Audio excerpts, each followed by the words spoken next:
الحمد لله نحمده ونستعينه ونستغفره ونؤمن به ونتوكل عليه ونعوذ بالله من شرور أنفسنا ومن سيئات أعمالنا من يهده الله فلا مضل له ومن يضلله فلا هادي له ونشهد أن لا إله إلا الله وحده لا شريك له ونشهد أن سيدنا ومولانا محمدا عبده ورسوله أما بعد فأعوذ بالله من الشيطان الرجيم بسم الله الرحمن الرحيم إن الذين آمنوا وعملوا الصالحات أولئك هم خير البرية جزاؤهم عند ربهم جنات عدن تجري من تحتها الأنهار خالدين فيها أبدا رضي الله عنهم ورضوا عنه ذلك لمن خشي ربه قال النبي صلى الله عليه وسلم اللهم اجعله هاديا مهديا واهد به صدق الله العظيم وصدق رسوله النبي الكريم اللهم صل على محمد وعلى آل محمد كما صليت على إبراهيم وعلى آل إبراهيم إنك حميد مجيد اللهم بارك على محمد وعلى آل محمد كما باركت على إبراهيم وعلى آل إبراهيم إنك حميد مجيد اللہ تعالیٰ نے تمام صحابہ رضی اللہ تعالی عنہم اجمعین کو قرآن کریم میں جگہ جگہ رضی اللہ عنہم ورضوا عنہ فرمایا ہے۔ چنانچہ سورہ البینہ کی آخری 2 آیات ان کا ترجمہ آپ سماعت فرمائیں اور غور کریں۔ اللہ تعالیٰ ارشاد فرماتے ہیں ان الذین آمنوا وعملوا الصالحات، بے شک وہ لوگ جو ایمان لائے اور انہوں نے نیک کام کیے، اولئک ہم خیر البریہ، یہ ساری مخلوق سے بہتر ہیں۔ ایمان اور عمل صالح کی وجہ سے یہ روئے زمین پر جتنی بھی مخلوق ہے ان سب سے بہتر ہیں۔ ایمان کی وجہ سے، عمل صالح کی وجہ سے اللہ تعالی نے ان کا مرتبہ کتنا اونچا کیا ہے کہ ایک تو ان کو خیر البریہ فرمایا کہ ساری مخلوق سے بہتر ہیں، پھر ان کا جو اللہ نے بدلہ اور جزا اور ثواب ذکر کیا ہے وہ بھی قرآن کریم میں موجود ہے۔ جزاؤہم عند ربہم، ان کی جزا، ان کا ثواب، ان کا بدلہ عند ربہم، ان کے رب کے پاس۔ اللہ تعالیٰ نے ان کا بدلہ اپنے پاس رکھا ہوا ہے، مقرر کیا ہوا ہے۔ وہ ہے کیا؟ جنات عدن، ہمیشہ رہنے کے باغات ہیں۔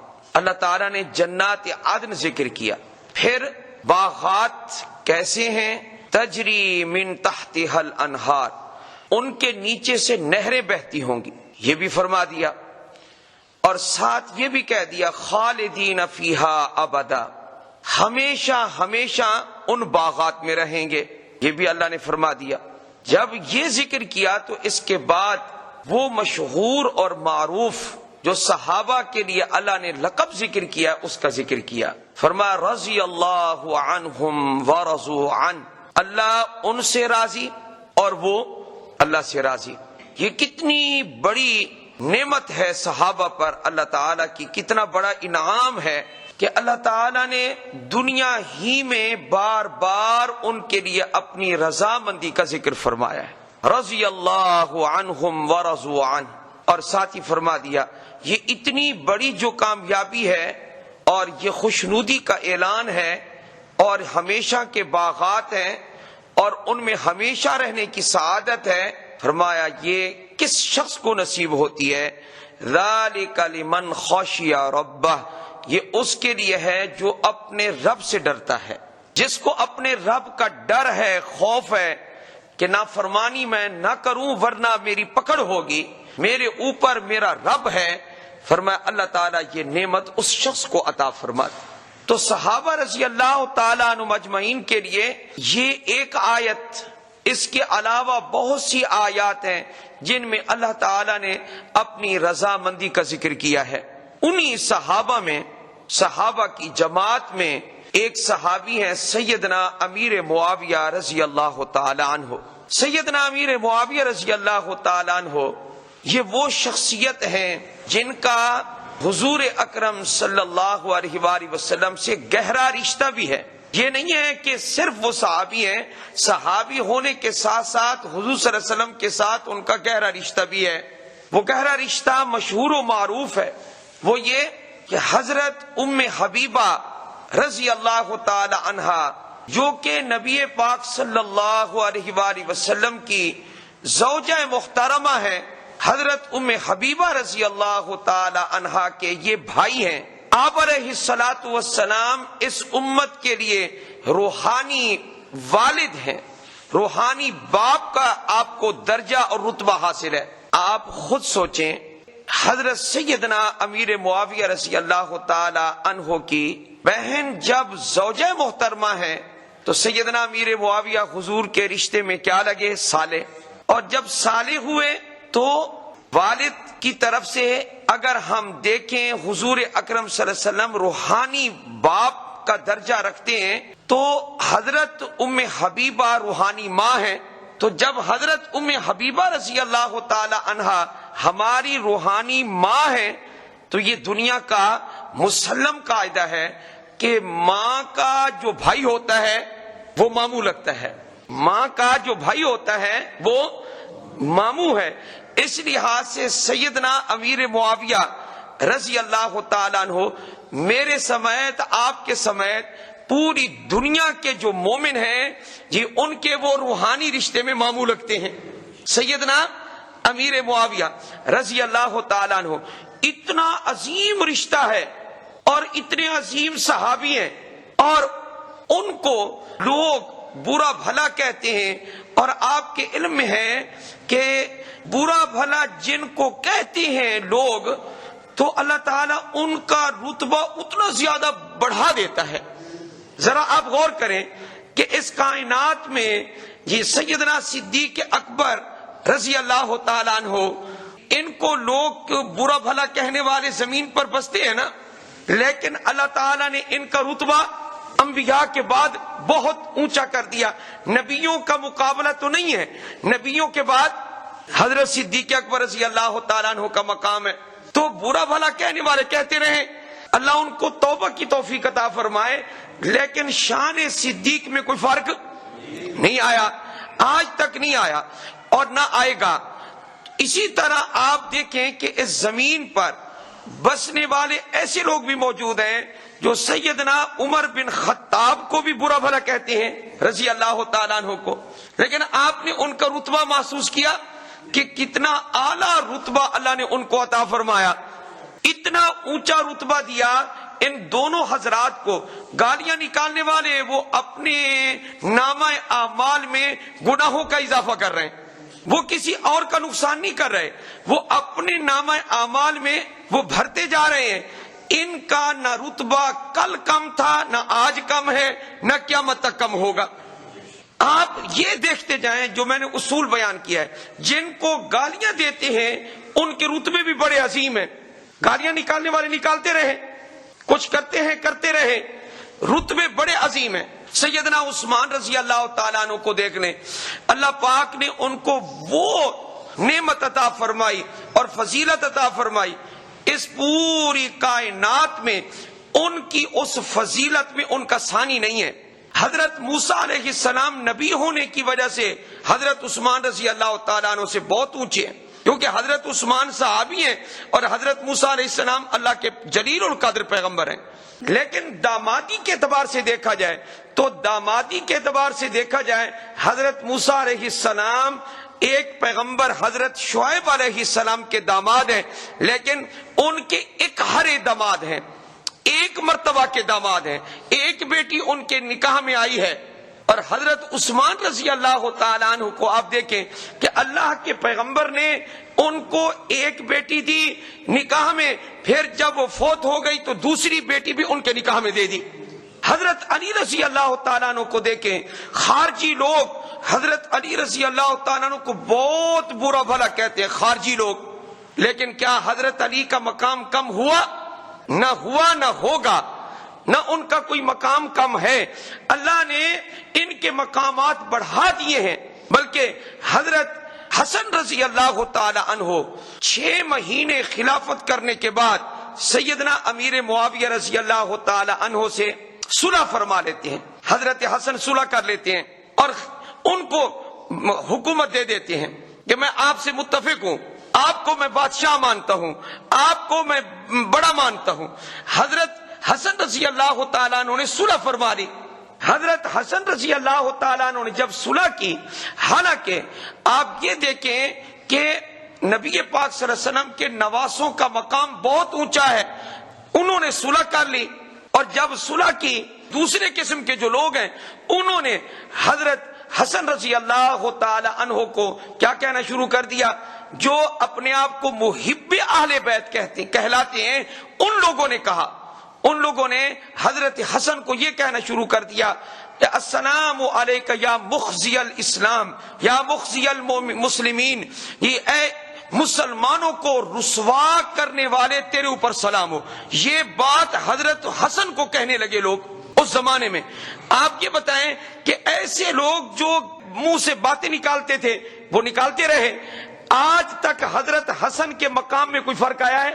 میں نے ایک ایک کا ذکر کرنے کے بعد اب میں نے آپ کو بتانا ہے، نہ حضرت حسن کے مقام میں کوئی فرق ہے، نہ حضرت حسین رضی اللہ تعالیٰ عنہ کے مقام میں فرق آیا ہے۔ ایسے ہی یہ صحابی رسول حضرت سیدنا امیر معاویہ رضی اللہ تعالیٰ عنہ، ان کا کیا رشتہ ہے مسلمانوں سے؟ یہ ماموں ہیں۔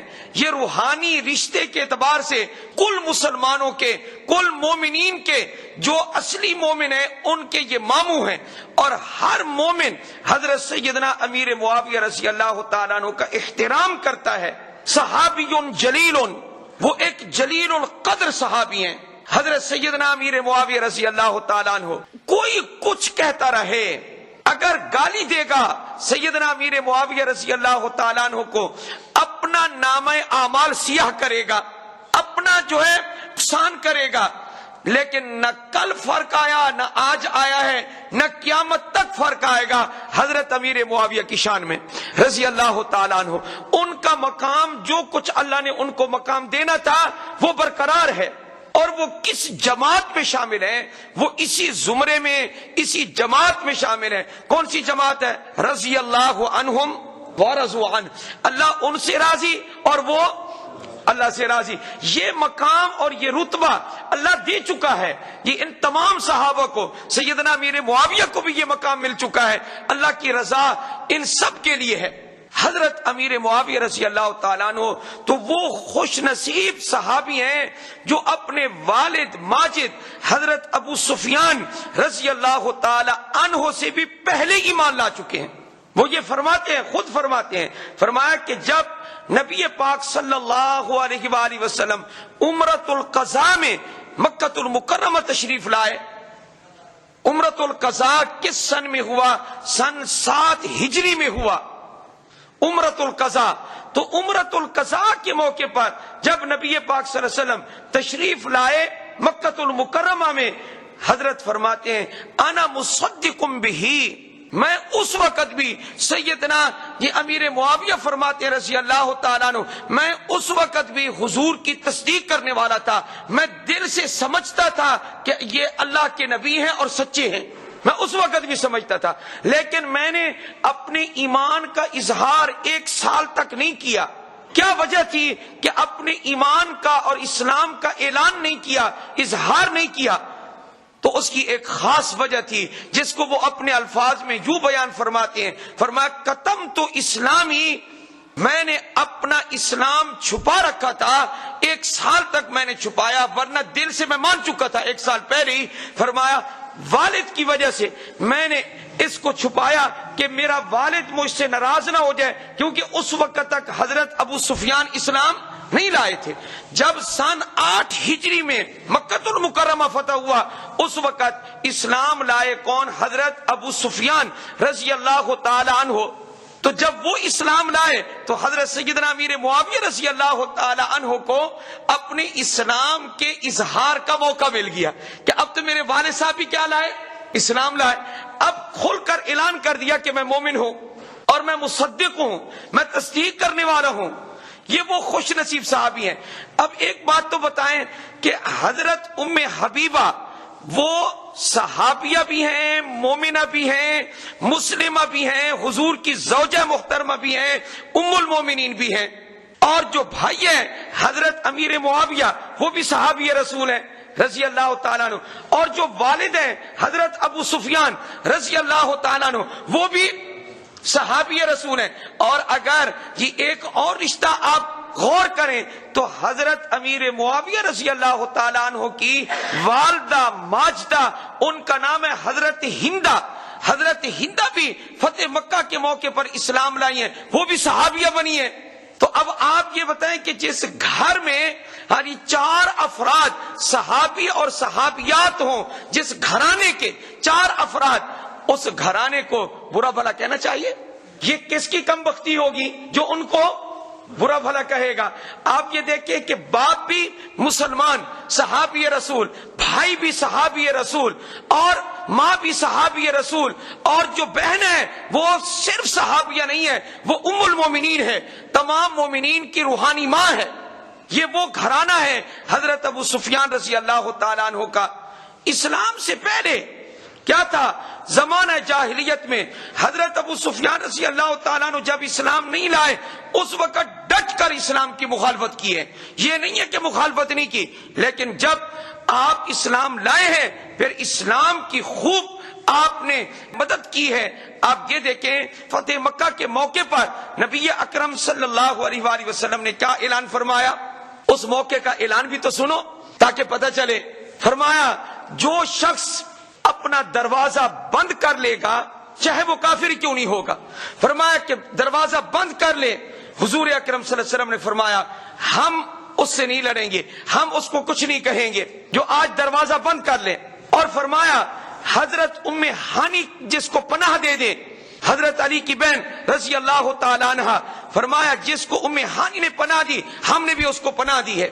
اور فرمایا کہ جو دار ابی سفیان میں داخل ہو گیا، جو حضرت ابو سفیان رضی اللہ تعالیٰ عنہ کے جو اسلام لا چکے ہیں، فرمایا ان کے گھر میں جس نے پناہ پکڑی ہے، حضور اکرم صلی اللہ علیہ وسلم نے فرمایا اس کو بھی ہم نے پناہ دے دی ہے۔ تو حضرت ابو سفیان رضی اللہ تعالیٰ عنہ کے گھر کو دار الامن قرار دیا، نبی پاک صلی اللہ علیہ وآلہ وسلم نے امن کا گھر قرار دیا ہے۔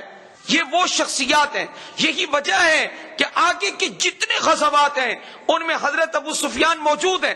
آپ حنین کے موقع پر دیکھیں حضرت ابو سفیان موجود ہیں رضی اللہ تعالیٰ عنہ۔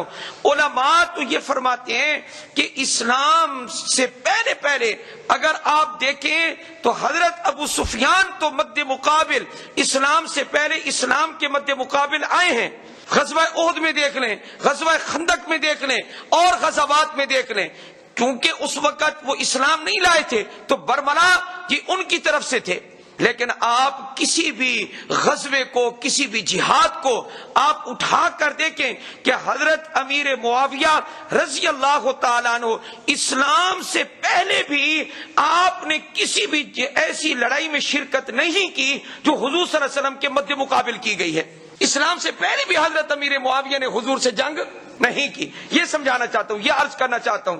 آپ یہ دیکھیں بدر کا موقع ہے، کبھی بھی آپ کو کوئی کتاب نہیں بتائے گی کہ بدر کے موقع پر اور کافروں کے ساتھ امیر معاویہ بھی موجود تھے، یا احد کے اندر آئے تھے لڑنے کے لیے، یا خندق میں لڑنے کے لیے آئے تھے، یا کسی بھی موقع پر حضور صلی اللہ علیہ وسلم کے خلاف آئے ہوں۔ فرمایا اسلام سے پہلے بھی نہیں آئے، اور جو شخصیت اسلام سے پہلے بھی حضور کی مخالفت نہیں کرتی تو اسلام لانے کے بعد تو مخالفت کا سوچا ہی نہیں جا سکتا. یہ وہ شخصیت ہے سیدنا امیر معاویہ رضی اللہ تعالیٰ عنہ. ان کو ایک اور مقام اللہ نے عطا فرمایا. وہ کیا فرمایا کہ چند صحابہ لکھ سکتے تھے، ان کو لکھنا آتا تھا.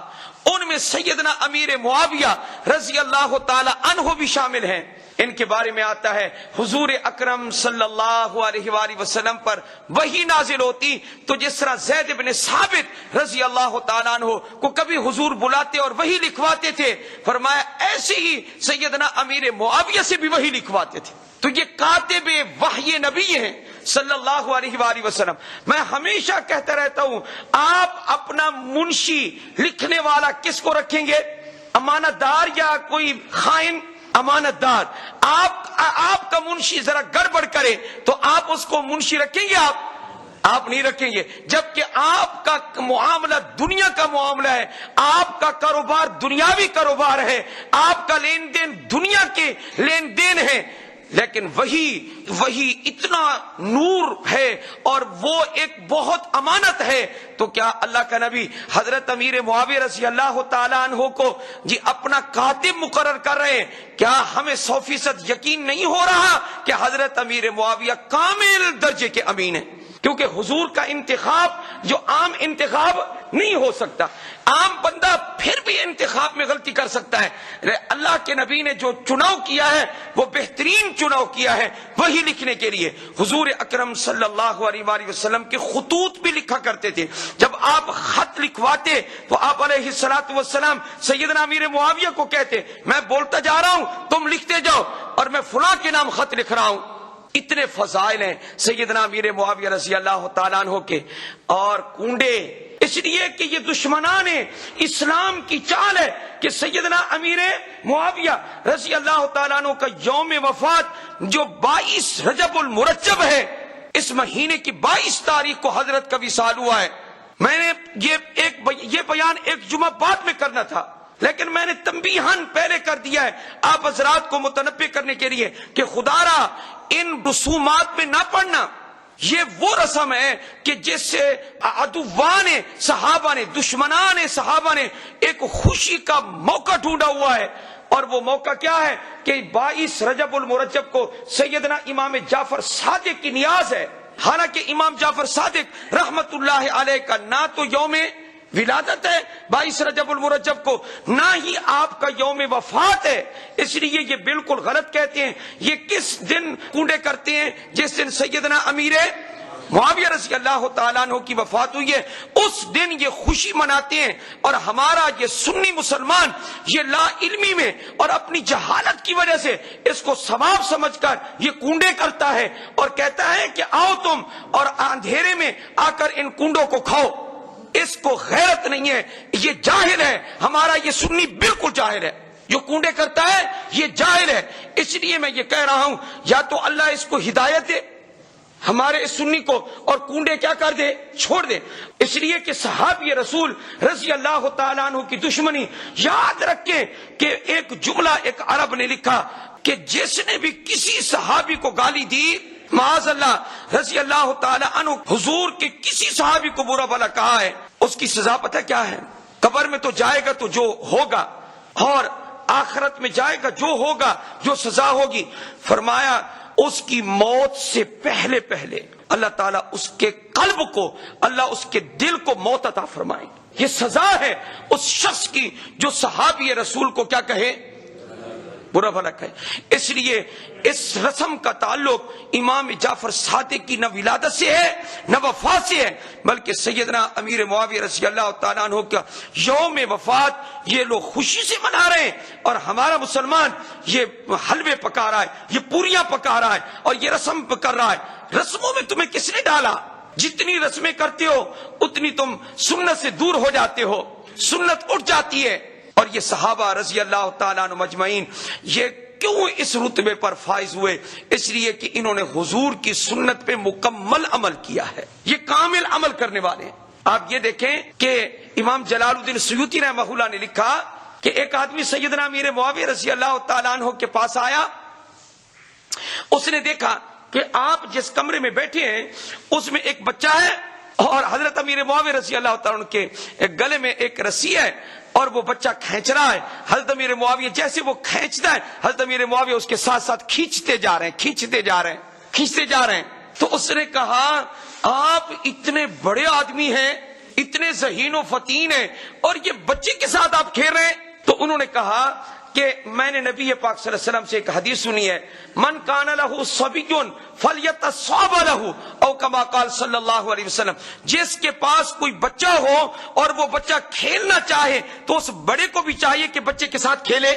میں تو اس حدیث پہ کیا کر رہا ہوں, عمل کر رہا ہوں. یہ وہ لوگ تھے جنہوں نے ایک ایک فرمان پر عمل کر کے دکھایا, حضور اکرم صلی اللہ علیہ وسلم کی ایک ایک فرمان پر عمل کر کے دکھایا ہے. یہ وہ لوگ تھے, ان کی رشتہ داری بڑی پائیدار ہے نبی اکرم صلی اللہ علیہ وآلہ وسلم کے ساتھ. اس لیے میں آپ کو متنبہ کر رہا ہوں, سیدنا امیر معاویہ کا مقام عبداللہ ابن مبارک سے پوچھو. کسی نے آ کر کہا کہ حضرت عمر بن عبدالعزیز جو تابعی عادل خلیفہ گزرے ہیں, فرمایا ان کا مقام زیادہ ہے یا سیدنا امیر معاویہ کا مقام زیادہ ہے؟ فرمایا کہ حضرت عمر بن عبدالعزیز عادل ضرور ہیں, بڑے عدل و انصاف والے ضرور ہیں, مقام ان کا ضرور ہے, لیکن وہ تابعی ہیں. سیدنا امیر معاویہ رضی اللہ تعالیٰ عنہ صحابی ہیں. فرمایا تم ان کا مقام تلاش کر رہے ہو, تمہیں تو یہ سوچنا ہی نہیں چاہیے. کیوں؟ اس لیے کہ حضرت امیر معاویہ رضی اللہ تعالی عنہ نے جس گھوڑے پہ سوار ہو کر حضور اکرم صلی اللہ علیہ وسلم کے ساتھ مل کر کافروں سے جہاد کیا, گھوڑے کے نتھنے میں, اس کی ناک میں جو گرد پڑا ہے, جو غبار پڑا ہے, وہ بھی عمر بن عبدالعزیز سے بہتر ہے. اور تم صحابہ کا مقام, پوری کائنات مل کر صحابی کے مقام کو نہیں پہنچ سکتی. اس لیے دل صاف رکھیں, صحابہ کے بارے میں سیدنا امیر معاویہ کا بھی احترام کریں, سیدنا علی کا بھی کریں, اہل بیت کا بھی کریں, اور تمام صحابہ کا کریں, تاکہ جو رتبہ اللہ نے ان کو عطا فرمایا ہے ان کی برکت سے اللہ ہمیں بھی جنت نصیب فرمائے. اور ان کے لیے کیا رتبہ ہے؟ رضی اللہ عنہم ورضوا عنہ, اللہ ان سے راضی اور وہ اللہ سے راضی. وآخر دعوانا ان الحمدللہ.